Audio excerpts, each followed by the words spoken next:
पूरे गांव में बबलू के बाइक ट्रैक्टर को लोग आश्चर्य से देख रहे थे और बबलू खेती करने लगता है।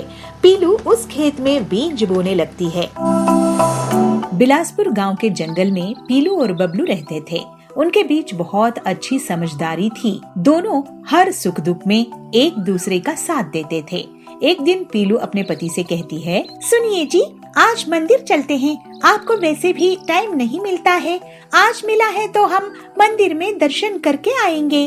फिर मैं आपके लिए बढ़िया सी कॉफी बना दूंगी। ठीक है, अपनी बाइक में चलेंगे। तुम तैयार हो जाओ। फिर दोनों पति पत्नी बाइक में सवार होकर मंदिर में दर्शन के लिए चले जाते हैं। थोड़ी देर बाद वे लोग मंदिर में बैठे गरीबों को प्रसाद देते हैं और लौटने लगते हैं। सड़क में उनको एक ट्रक पीछे से टक्कर मार देता है और दोनों सड़क के किनारे गिर जाते हैं। उनकी गाड़ी टूट जाती है। आप ठीक तो है ना? पीलू बबलू से पूछती है। हाँ पीलू, मैं ठीक हूँ। तुम ठीक हो ना? ये तो गनीमत है कि हमारी जान बच गई। बबलू की बाइक को वहाँ खड़े लोग ट्रक के नीचे से निकालते हैं। बाइक पूरी तरह से टूट गई थी। फिर वो लोग एक ट्रैक्टर की मदद से टूटी हुई बाइक को अपने घर लेकर जाते हैं। मेरी इतनी मेहनत से कमाई हुई बाइक ऐसे ही टूट गई। इसी में मैं होम डिलीवरी का काम करता था। अब पता नहीं क्या होगा। बाइक का भी नुकसान हुआ और नौकरी का भी। और इस नुकसान की भरपाई कैसे होगी? आप चिंता मत करो जी, आपकी जान बच गई। ये मेरे लिए सबसे बड़ी बात है।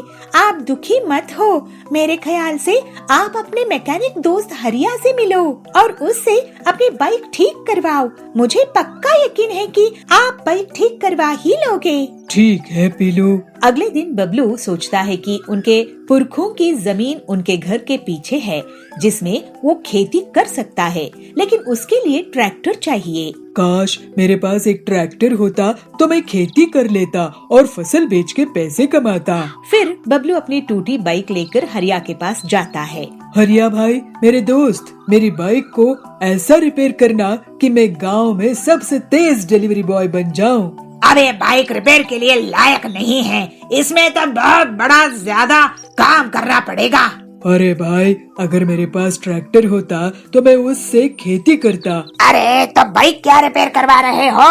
मैं तेरे लिए ट्रैक्टर बाइक ही बना दूंगा। जब बबलू बाइक ऑन करता है, फिर हरिया आसपास देखता है और एक ट्रैक्टर के टायर को बाइक में फिट कर देता है। साथ ही ट्रैक्टर के पीछे एक खुदाई का फावड़ा लगा देता है और इस तरह से बाइक एक जुगाड़ू ट्रैक्टर बन जाती है। ये देखकर बबलू बहुत हैरान हो जाता है।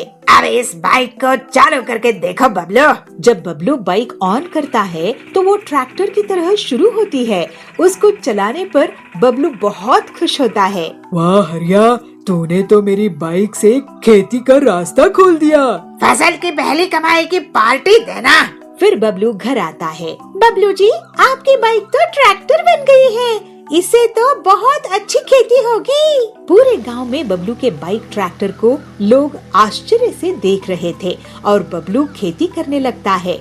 पीलू उस खेत में बीज बोने लगती है और दोनों पति पत्नी अपनी फसल का बहुत अच्छे से ख्याल रखते हैं। पीलू, ये तुम्हारा साथ देने का कारण ही हो पाया है। तुम्हारी कहने पर ही मैं बाइक ठीक करने के लिए हरिया के पास गया और ये अनोखी ट्रैक्टर बाइक तैयार हो गई। क्यों नहीं जी, आखिर आपकी पत्नी जो हूँ, हम दोनों सुख दुख में एक दूसरे का साथ नहीं देंगे तो कौन देगा? इस तरह से पीलू और बबलू हंसी खुशी रहने लगते हैं। समोसे ले लो, गर्मा गर्म समोसे ले लो, स्वादिष्ट और ताजे समोसे ले लो। लंदनपुर में पीलू चिड़िया अपनी माँ बबली और अपने पिता टिल्लू के साथ रहा करती थी। टिल्लू समोसे का ठेला लगाता था। समोसे ले लो, गर्मा गर्म समोसे ले लो, स्वादिष्ट और ताजे समोसे ले लो। एक बार खाओगे तो बार बार आओगे। तभी वहाँ पर सुंदरी कौवी आती है। टिल्लू भैया, मैं कब से आपका इंतजार कर रही थी, मुझे 4 समोसे दे दो। एक और ग्राहक उसकी दुकान पर आता है। हाँ भैया, मुझको 10 समोसे पैक करके देना। इस तरह से टिल्लू की आवाज़ सुनते ही जंगल के पक्षी उसके समोसे खाने के लिए दौड़ पड़ते थे और कुछ ही घंटों में उसके पूरे समोसे बिक जाते थे। दोपहर में पीलू चिड़िया अपने पिता के लिए भोजन लेकर आती है। पिताजी, आप लंच कर लीजिए, तब तक मैं समोसे बनाती हूँ। ठीक है बेटा, तू समझदारी से समोसे बनाना, तेल बहुत गर्म है। और फिर पीलू चिड़िया समोसे बनाने लगती है और टिल्लू भोजन करने लगता है। अच्छा पीलू, मैंने लंच कर लिया है, चल अब तू घर जा। लेकिन पिताजी, आपने तो मुझे इनाम दिया ही नहीं। अरे हाँ, मैं तो भूल ही गया था, ये ले तेरा इनाम। और टिल्लू पीलू को कुछ पैसे देता है। पीलू खुशी खुशी अपने घर वापस आती है। पीलू की माँ बबली उसका खाने पर इंतजार कर रही थी। आजा पीलू, खाना खा ले। इस तरह वे लोग हंसी खुशी अपना जीवन बिता रहे थे। एक दिन पीलू अपने पिता के लिए भोजन लेके जा रही होती है, तभी उसे सुंदरी मिलती है। अरे पीलू, तेरी माँ कहाँ है? आज तेरे पिताजी जब समोसे तल रहे थे तो गलती से उनके शरीर पर गरम गरम तेल डल गया। कुछ पक्षियों की मदद से वे अब अस्पताल में भर्ती है। तुम दोनों जल्दी से अस्पताल पहुंचो। फिर पीलू अपनी माँ के साथ अस्पताल पहुंचती है। डॉक्टर साहब, ये लो मेरा गुल्लक, और इसमें से जितने पैसे हैं आप ले लो और मेरे पिताजी को जल्दी से ठीक कर दो। घर के पूरे पैसे टिल्लू के इलाज में खत्म हो जाते हैं।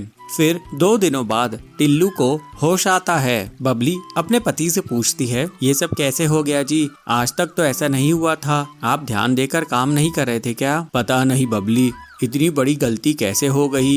इतने सालों में तो ऐसा कुछ भी नहीं हुआ था। ठीक है जी, जो हुआ सो हुआ, कम से कम आप बच तो गए। चलिए, डॉक्टर ने आपको आराम करने के लिए कहा है। लेकिन मैं आराम कैसे करूं बबली? घर का खर्च भी तो चलाना है। मेरे इलाज में कितने पैसे लगे होंगे, और मेरी दुकान भी इतने दिनों से बंद थी। पिताजी, मैं अब से समोसे की दुकान संभालूंगी। मुझे समोसे बनाने आते हैं। आप बस आराम कीजिए और जल्दी से ठीक हो जाइए। पीलू की बात सुनकर, हाँ पीलू, मैं भी तेरी समोसा बनाने में मदद किया करूंगी। और अगले दिन से पीलू और उसकी माँ बबली समोसा बेचने लगते हैं। ऐसे कुछ दिन बीत जाते हैं। एक दिन एक पक्षी उनके पास आता है। वो पक्षी उनसे कहता है, अरे मैडम जी, क्या ये टिल्लू जी की समोसे की दुकान है? जी, ये टिल्लू जी की ही समोसे की दुकान है। आप कौन हैं? जी, मैं कड़कनाथ जी के यहाँ से आया हूँ। कल कड़कनाथ जी की बेटी का जन्मदिन है। उन्होंने 200 समोसों का ऑर्डर दिया है और कहा है कि सिर्फ टिल्लू जी के समोसे की दुकान के यहाँ ही मैं ऑर्डर करूँ। आप चिंता मत कीजिए, आजकल मेरे पिताजी की तबीयत खराब रहती है, इसलिए मैं और मेरी माँ समोसे बनाते हैं। आप मुझे सेठ जी का पता दे दीजिए, मैं समोसे भिजवा दूंगी। वो पक्षी कड़क सेठ का पता दे देता है और साथ में 20,000 रुपये एडवांस भी दे देता है। पैसे देखकर दोनों माँ बेटी खुश हो जाती हैं और उसके बाद दोनों माँ बेटी समोसे बनाने में जुट जाती हैं। और फिर बहुत कड़ी मेहनत के बाद दोनों 200 समोसे बनाने में कामयाब होती हैं। और फिर पीलू उन समोसों को सेठ के पते पर ले जाकर पहुंचा देती है। कड़क सेठ बचे हुए समोसों के पैसे दे देता है और फिर पीलू खुशी खुशी अपने घर आती है। और फिर पीलू अपने पिताजी से कहती है, ये लीजिए पिताजी 10,000 रुपये, ये मैंने कड़कनाथ जी के ऑर्डर से कमाए हैं। पैसे देखकर टिल्लू कहता है, पीलू, ये तेरी ही मेहनत का नतीजा है, नहीं तो मेरी हालत तो ऐसी है कि हम लोग बर्बाद ही हो गए होते। कुछ दिनों बाद टिल्लू पूरी तरह से ठीक हो जाता है और फिर से समोसे बेचने लगता है। अब समोसे बनाने में पीलू चिड़िया भी उसका हाथ बटाती थी। इस तरह से पूरा परिवार खुशी खुशी रहने लगता है। रामपुर में कालू कौआ अपनी पत्नी पीलू चिड़िया के साथ रहता था। कालू बहुत ही गरीब था, वो मेहनत मजदूरी करता था और पीलू दूसरी चिड़ियाओं के घर पर काम किया करती थी। उनके 2 बेटे थे। एक दिन कालू कौआ बीमार पड़ जाता है और बहुत दिनों तक उसकी तबीयत ठीक नहीं होती है। पीलू कहती है, सुनो जी, बहुत दिन हो गए, तुम्हारी तबीयत में कोई सुधार नहीं हो रहा है, तुम डॉक्टर को दिखा लो। मेरा मन बहुत घबरा रहा है, अगर तुम्हें कुछ हो गया तो मेरा और बच्चों का क्या होगा? कालू कहता है, अरे पीलू घबरा मत, मुझे कुछ नहीं होगा, लेकिन मैं फिर भी कल सरकारी अस्पताल जाकर अपना चेकअप करवा लूंगा। अगले दिन पीलू और कालू सरकारी अस्पताल जाते हैं। कालू का चेकअप होता है और डॉक्टर चेकअप करने के बाद बोलता है, इन्हें खून की कमी हो गई है, मैं कुछ दवाई लिख कर दे रहा हूँ, आप इन्हें समय समय पर देते रहना, और हाँ 2 महीने तक इन्हें आराम करना होगा। पीलू और कालू दवाइयाँ लेकर अपने घर वापस आते हैं। कालू कहता है, पीलू ये दवाइयाँ तो बहुत महंगी आई होंगी, तुम्हारे पास इतने पैसे कहाँ से आए? पीलू कहती है, तुम ठीक कह रहे हो, इतने पैसे मेरे पास नहीं थे। इन दवाइयों के लिए मैंने अपना मंगलसूत्र सुनार के यहाँ गिरवी रखवा दी हूँ, जब पैसे आएंगे तो मैं उसे छुड़वा लूंगी। अब तुम आराम करो, मैं भोजन बनाती हूँ। थोड़ी देर बाद पीलू सबके लिए भोजन बनाती है। कालू भोजन करके दवाइयाँ ले लेता है। पीलू और उसके दोनों बच्चे कालू के लिए परेशान रहते हैं। इस तरह कुछ दिन बीत जाते हैं। इस दौरान पीलू काम पर नहीं जा रही थी। उसका सारा समय सिर्फ कालू की देखभाल पे ही बीत जाता था। कालू पीलू से कहता है, अरे पीलू तू अगर घर में ही रहेगी तो हम दोनों की आमदनी कैसे होगी? मैं तो काम पर जा नहीं पा रहा हूँ, तू कम से कम अपने काम पर जा, तेरे काम से जाने पर हमें थोड़ी बहुत तो आमदनी होगी। कालू की बात सुनकर पीलू वापस से काम करने लग जाती है, लेकिन तब तक उसकी मालकिन ने दूसरी नौकराइन रख चुकी थी। वो पीलू से कहती है, पीलू तू इतने दिन नहीं आई तो मुझे किसी और को रखना पड़ा, ये ले तेरी पिछले महीने की पगार। इस तरह पीलू दुखी होकर वापस अपने घर आ जाती है। कालू उससे पूछता है, अरे पीलू तू इतनी जल्दी घर आ गई? पीलू उसे बताती है, जी मेरी मालकिन ने कोई और नौकरानी रख ली है, अब मेरे पास भी कोई काम नहीं रहा, लेकिन मेरी मालकिन ने पिछले महीने की पगार दी है तो थोड़े पैसे मिल चुके हैं। पीलू थोड़ी देर सोचती है, फिर कालू से कहती है, देखिए मुझे जलेबी बनाना बहुत अच्छे से आता है, अब ठंडी का मौसम भी आ रहा है और लोगों को गर्मा गर्म जलेबी मिलेगी तो वो बहुत खुश होंगे। हाँ तेरा ख्याल तो बहुत अच्छा है पीलू, एक कोशिश करके तो देख।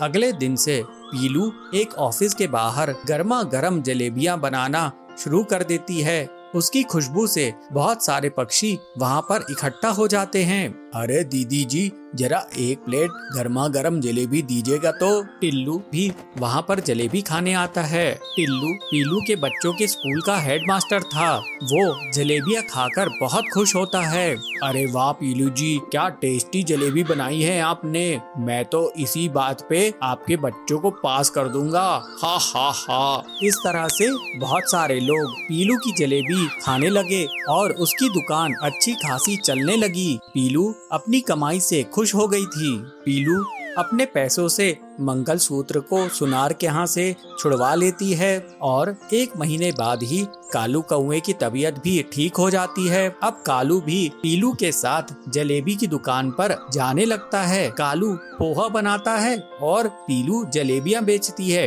इस तरह से दोनों पति पत्नी अच्छा खासा पैसा कमाते हैं और उनके बच्चे अच्छी स्कूल में शिक्षा पाते हैं। अब वे सब हंसी खुशी रहने लगते हैं।